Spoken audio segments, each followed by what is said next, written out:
Welcome to Easy Peasy Books, From Author to Authority, the lively and engaging podcast for business professionals who've always believed they have a book in them. I'm your host, Jillian Whitney. Join me as I chat with authors and industry experts from all around the world to explore simple strategies to write, publish, and leverage your business book.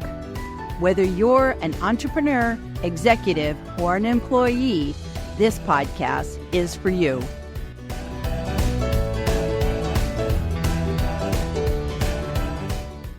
Hello, everybody, and welcome back to another edition of the Easy Peasy Books podcast. And today I have a special friend in the house and colleague, author, friend, fan. I love Shari. I love Shari. So Shari is here today, Shari Biery, and her fabulous book, It's Your Turn. And she is talking to us about a really interesting topic today. So Shari, before we get stuck in, can you please go ahead and let people know who you are and what you do?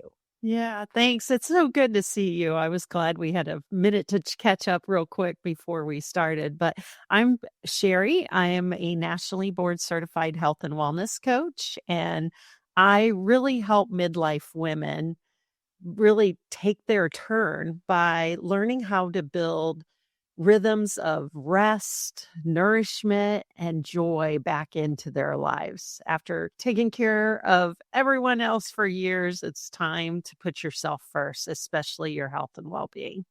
Wonderful. And you know what?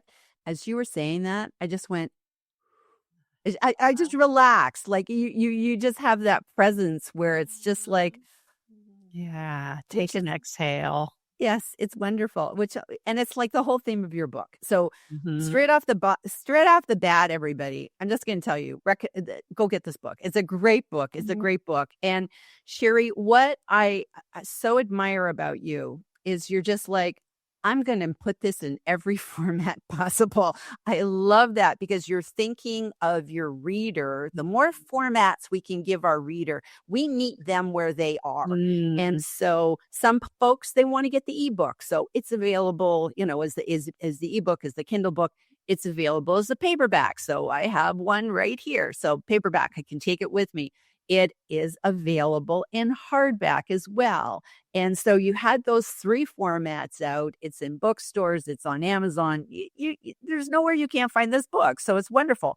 So the thing is, you decided, maybe I'll go one extra step, because today, if we really want to meet readers where they are, we've got to get in their ears, which helps us get in their head. And so what we're going to talk about today is Shari's journey to audiobooks, because that is something I know not of. So I'm excited, and I think everybody else will be excited to hear about your journey. So Shari, just go to it. Tell us about, why did you go there, and what was involved with doing all that? Yeah, I love this discussion because it was always something that I found myself more and more consuming was audiobooks. And I think, when you think about your readers, imagine yourself a day in the life of your reader. And for me, that's the woman who's trying to juggle and spin lots of plates and still is saying stuff like, I don't have time to take care of myself. But I do know that she's running in the car.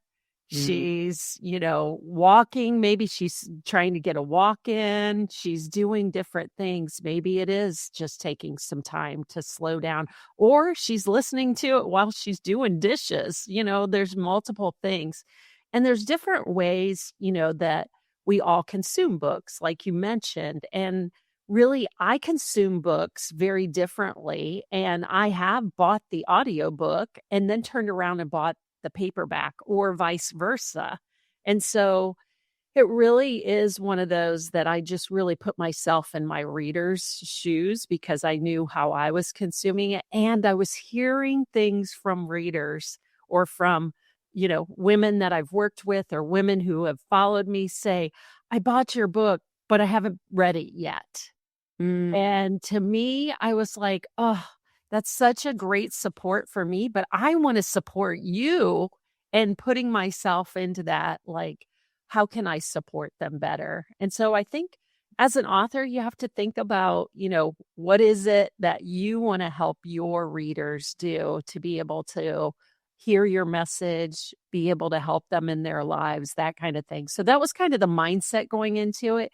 And when I was writing the book and kind of visualizing, like, how would this book get out, there was always an audiobook version. I didn't know how I was going to do this. I didn't know what that all entailed. And so I just really, as I was going through the process of publishing and, feeling like the pinball in the pinball machine, going through the process that I did, I just kept thinking, I'm just taking that information as I get it, as it comes in, as far as what are ways, who are companies, who's doing audiobooks, who are authors who are doing audiobooks, and what can I learn from them?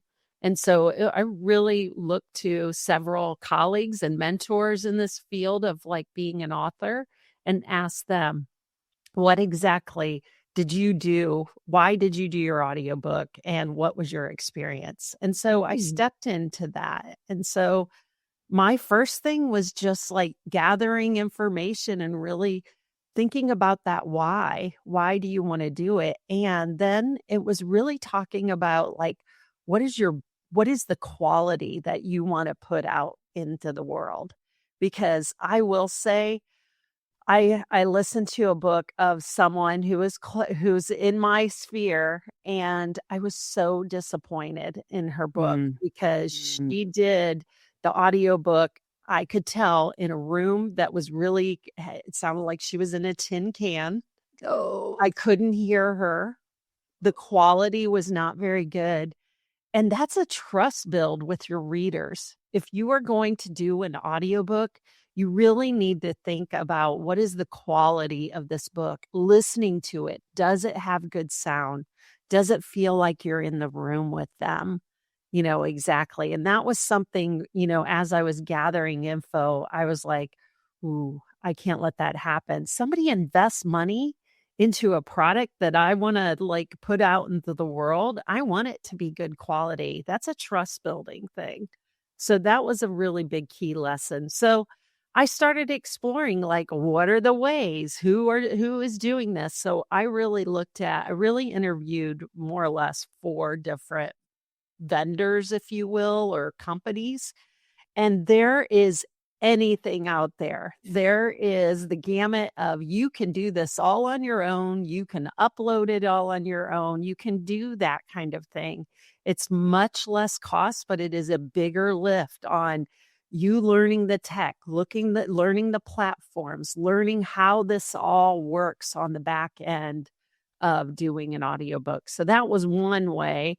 The next way was, I found somebody who would do the audio stuff for me and kind of brush it all up. And he was like, I can come on and listen to you doing the book, but it just still didn't feel right. His energy was not matching my energy. I am much more calm, peaceful. My background, I'm a respiratory therapist. I'm telling people to breathe and slow down. And I want my book to have that kind of feel too.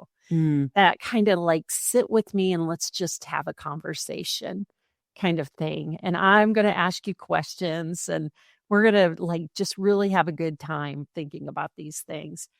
And his energy was more like, let's go, let's go. It was real chaotic. And I was like, I can't work with a person like this. I feel like my stressed.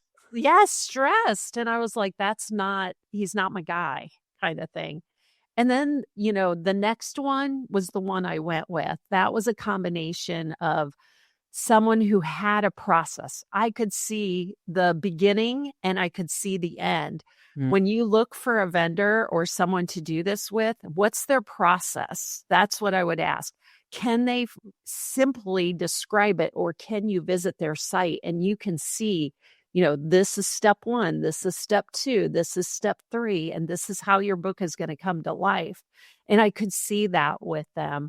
And that was a little different support. And then there was the gamut of come to our studio in New York City and we will coach you. And that took a lot of funds to get there, not only to travel there, but then to pay, that kind of investment. So I went with kind of a middle of the road, if you will. It was a big investment to do an audiobook. So that is something to keep in mind.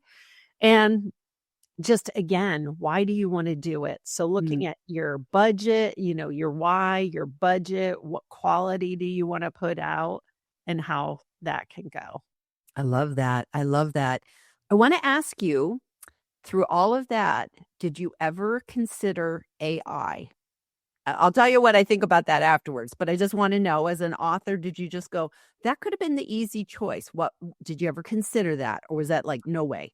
I didn't at all, because I didn't know that was a possibility. It was like that things have moved so quickly, That's right? true. In all That's of true. that. And I have my own opinions about AI too. I love that it can be a tool for us in our day. Mm, How can I apply it? I don't like the person who is portrayed as a person who isn't the real person, mm, right? It's like the AI stuff, and I think people are really sniffing this out. And I don't know about you, but I have a problem with trust right now. yep. There is a trust, if you've heard that word, trust recession happening. And Mm, I think AI is one thing that we have to look at. How are we using it? We can use AI in our everyday lives. We're using it. We've been using it for a while, whether we knew it or not.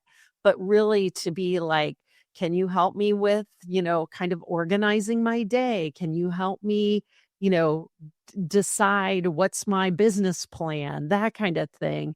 But to be able to like say your message, yeah, might be able to help you clear and get more clear on that. But to write the scripts, to be able to like be you, mm, that's only you, right? mm.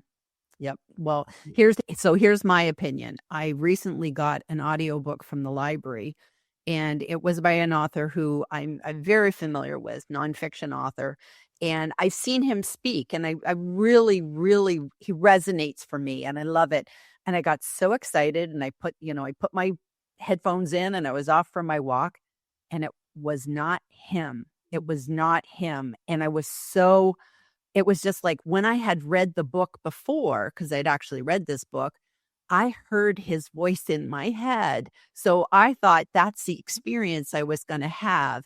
And it just felt like, I don't want to read this now, because I'd rather keep my Mhm. imagined experience Mhm. than this sort of disconnect of Yeah. somebody else. And I recognize, voice actors, like if I had to choose, I would probably go with a voice actor over AI Yeah. anyways. But my preference would always be, I want to hear the author, because Yeah. that to me is such a, especially for nonfiction. Mhm. Maybe fiction doesn't really matter if it's J.K. Rowling or David Baldacci books, and he's Yeah. got some great, great voice actors that do that. Mhm. But for Mhm. nonfiction, it feels we want the author. Yeah. So that's Yeah. I agree. I think and I think that's something to just, how can we keep this human centered? I'm hearing that a lot in AI and the wellness space, is how do we keep this human centered? Because at the end of the day, we want connection. Whether we want to admit it or not, we cannot live our lives alone. We just physically cannot do that. We might think we can, but our longevity is tied to it, and how we are all working in our day and stuff. So I think it's a really important kind of just conversation. And again, you bring that whole point of like trust. You put your trust in hearing this author and so excited, and then it's not them. So what's the likelihood that you'll buy his next book or audiobook?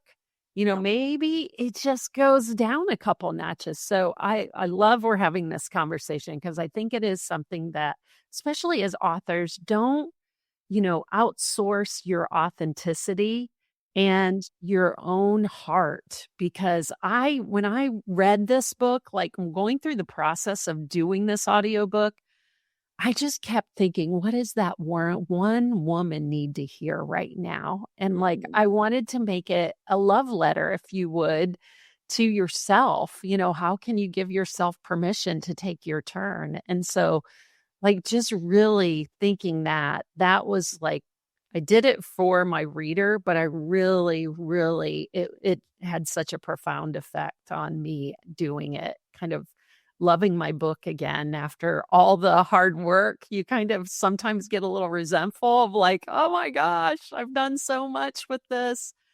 And it gave me pause. So Mm, it was a mm. good thing to go through the process. Lovely, lovely. So let me ask you a question, and this might sound kind of odd, but how did you read your book Mhm. so that it didn't sound like you were reading your book? I I Yeah. I I hope that makes sense Yeah. because I know sometimes like, that's why I don't work with scripts for Yeah. videos and stuff because it Yeah. feels flat, so I Yeah. just rather speak from the heart. But Yeah. they're your words, Yeah. so how did you find you had to prep yourself? Like, did you just go, "Oh my gosh, that was horrible and flat. Let me Yeah. do that again." Like, how do you do that bit? Well, that's where the right person came along, and I had so with the company that I ended up going with, and this ended up being somebody who, their process was they came on with you as you recorded your book. Mm, It basically was a home studio, and I think I shared the picture early on. I had to make this, like, very try to make it as soundproof as I could here. So, I had got really creative here. I pulled out moving blankets, I had ladders set up, I had a beach umbrella over top of me. I mean, I just got really creative, and I just, like, made this little cocoon that I mm, set up, and the one thing they said was, "We do 90-minute sessions. We don't do any more than that because your voice will tire, mm, your energy will fade." And that was really important. I thought, I'm gonna get in there and slug it out. We'll have it done in 8 hours kind of thing. It's a 9-hour book, good. And he was like, 90 minutes, and I was mm, so glad we did that. So I was able to schedule those sessions. He said, "Really thinking about the intros, outros, everything you got. Let's schedule, we basically got almost 10 hours, 9.5 hours." And so we broke those up. And so I did schedule them over like 2 weeks. So that was a key point in like my energy level. When mm, you show up, we know this when we come on, like if you come on and you're exhausted and tired, you're not going to really be really sharing what you're maybe wanting to share because you're depleted and you're worn out. But being able to bring that story where it sounds like you and stuff, that's where it was so important. Mark was the guy who was on with me, and we were in their studio just like here, you and I was reading the book, and he would say, mm, "Okay, stop. Let's go back and read that, and I want you to slow down reading those words." So he mm. coached me through the whole process. So that was a very valuable piece. And so, yeah, there were a couple things that I'm like, I'm going to read through this before I go. But the one thing he said to me that was so helpful because my perfectionism went out the door was he said, "You have an editor who's going to go through this whole thing after you record this. So I want you to just think about that. Give them their job. Don't worry about making this perfect." Mm, And I was like, "Oh," he goes, "You're gonna make mistakes. Just let it happen. Pause, go back, reread the sentence if you mess it up, but if you leave that pause in there, they're gonna see that when they go to editing, mm, and it makes their job easier because then they can go back and go, 'Oh, yeah, there's 2 sentences the same.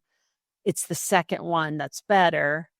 And so it was so helpful to have the Mark on the other end being like, "Wait a minute, I think you can say that with a little more emphasis," or that kind of thing. So, Oh, that's brilliant. That's brilliant. Because I know sometimes when you say something, it's like, and then, you want that like little inflection or, whatever it's called, whatever the technical, but you either you want to go up, you want to go down, you want to breathe. Like sometimes you don't take that pause yes. between, like sometimes we need to pause for effect, so, Yeah. and we can go too fast. And so Yes. Those are awesome tips. Awesome tips. Yeah, it was really good. And really, the first chapter, I knew I was doing okay because the first chapter in my book, my husband handing me the American flag and the emotion that, I could finally get through reading it without crying. And Oh, when I looked up, this is how sweet Mark was. I looked up and Mark has got tissues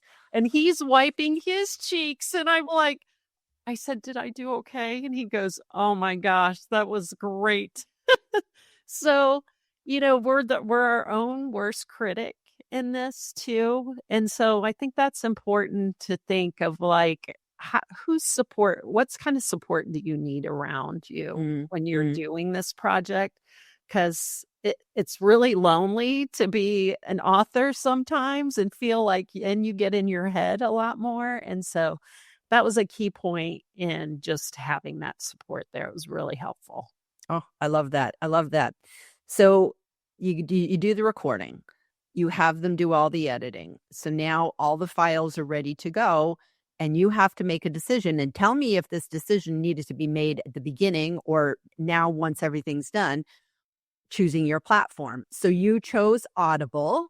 There are other options out there. I think I'd go with Audible because of how well it works with Amazon, and maybe we can talk about Mhm. Whisper Sync in a second. But Audible was your choice. Is that was that a narrow choice? Is it can you do Audible Plus? Like Yeah. why Audible? And what are sort of the pros and cons in your Yeah. head? Yeah, so I didn't know anything like how to do the platform, and again, that's where I would rather get somebody who's an expert in this to kinda give me guidance on it, and so that was a decision to make in the beginning, and ACX was who we uploaded it to, and then it distributed to other platforms and stuff too. So it was important to me that I just didn't funnel it just to Audible, Got but it. that it would be available on Spotify, on Apple, on, Barnes& and Noble, all over. And so that was a process we made, I could make that decision early on. And that was part of their inboarding too. Mm, When you're going through the process, they're the guides. They're walking you through. So that's another key piece when you're going to talk to somebody is asking about what's the decision point here and, what are my choices? And there's advantages to both, as far as royalties and what you get and when it can, all kinds of different things. So it's different for everybody. But for me, I wanted to be able to, give it a cast a wide net yep. for people to, no matter whether they were on Audible and or not, being able to take advantage of that. So Love it. Love it. yeah. So can this go out to I know like libraries, can it go out Mhm. to like Hoopla and Mhm. Libby and Overdrive, Mhm. all those? So, Yep. okay. And is that something libraries individually make the decision or did you push it out to them? Like sort of how does that all work? So I'm trying to recall how we went through this, but when I was working with the company I was working with, that was part of their plan was to push it out to Libby and all of those. So it's available out there. And so again, it was like, I didn't have to figure that out. Mm, These were choices. I let them do it. And then on the back end, once it's all one for with this particular company, once it was all uploaded and it got distributed, you're on the back end creating your accounts and stuff like that. And it was pretty, they gave you directions as to what you needed to open as far as the ACX account and the different other there weren't too many platforms. I'm trying to recall how many, but there were a couple of like you need to create accounts in there and then right. that way they could go in, upload everything, make sure it uploads correctly because it does take some time to get approved by all the platforms and stuff. And then once it was approved, all of that, the project was complete, then it's like, here's your baby. Now you get You to got the keys. you've got the keys. There is no tie to anybody. And that was important to Yes. me too, because of what we talked about in our first episode, chatting about just, do you want to have ownership? Do you want to be able to see the financial back end of stuff? And that was important to me too. So that's Yep. where, when you go with certain companies, you have to ask those questions and just know, how does it take? And the marketing piece and all this, we know being authors, it's like watering a garden. You're planting seeds, you are watering a garden. And if you don't water your garden, your book is not going to get out there with marketing. That's kind of what I think. So you got to be in places to talk about the book, and then also let people know, it's available in all forms, including audiobook.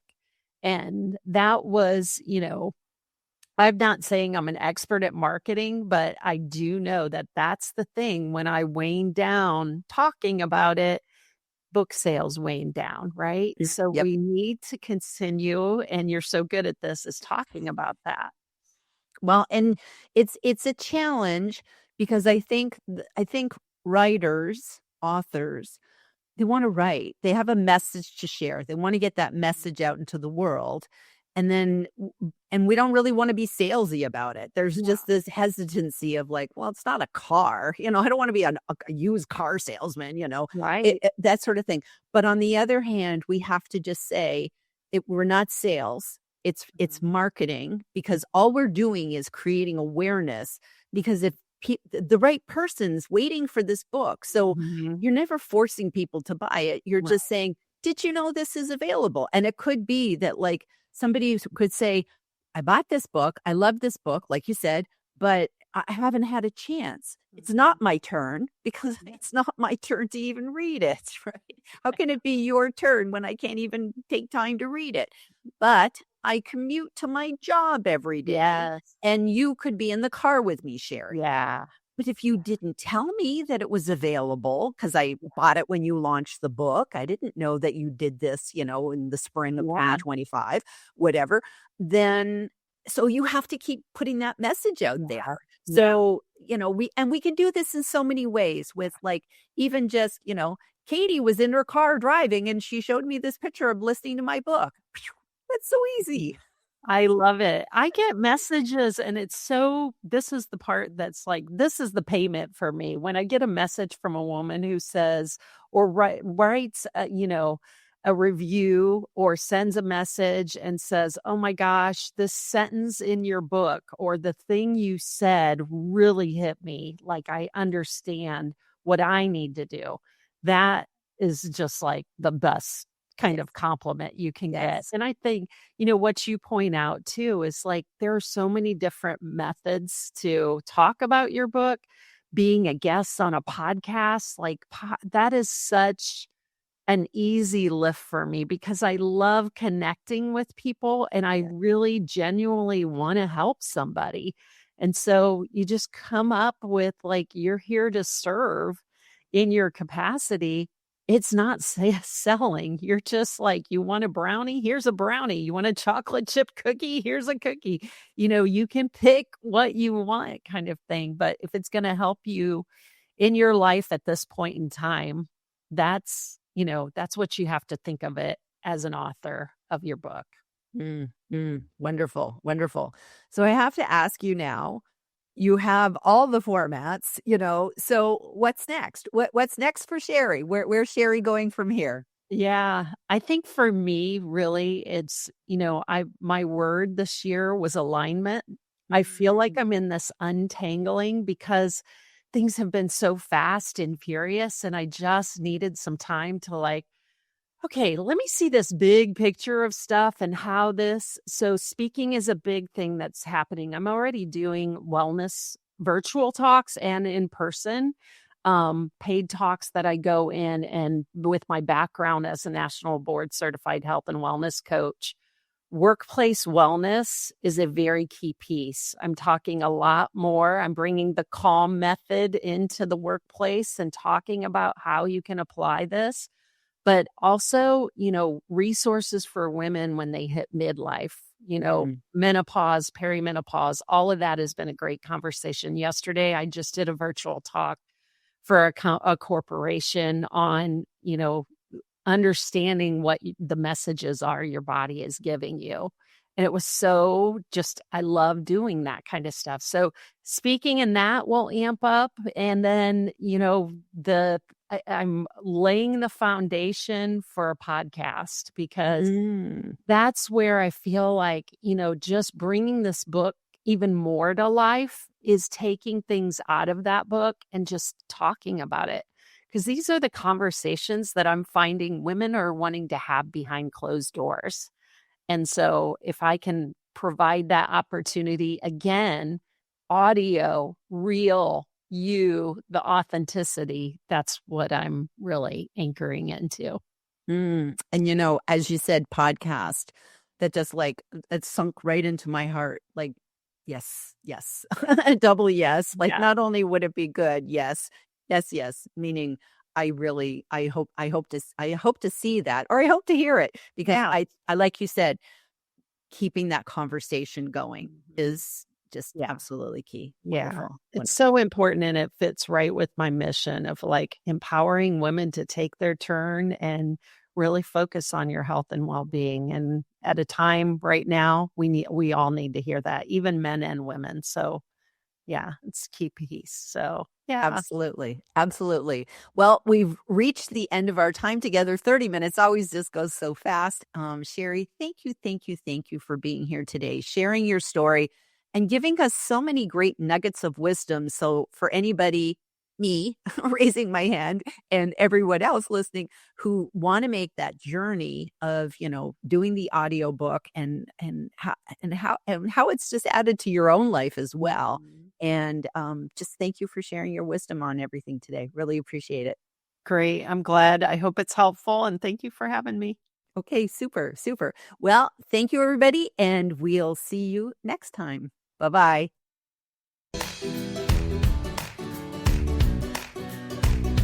Thank you for tuning in to this edition of Easy Peasy Books, from author to authority. If you found value in today's episode, I'd be grateful if you could leave us a review. It helps other aspiring authors discover our podcast. To learn more about writing, publishing, and leveraging your business book, visit my website at easypeasybooks.com.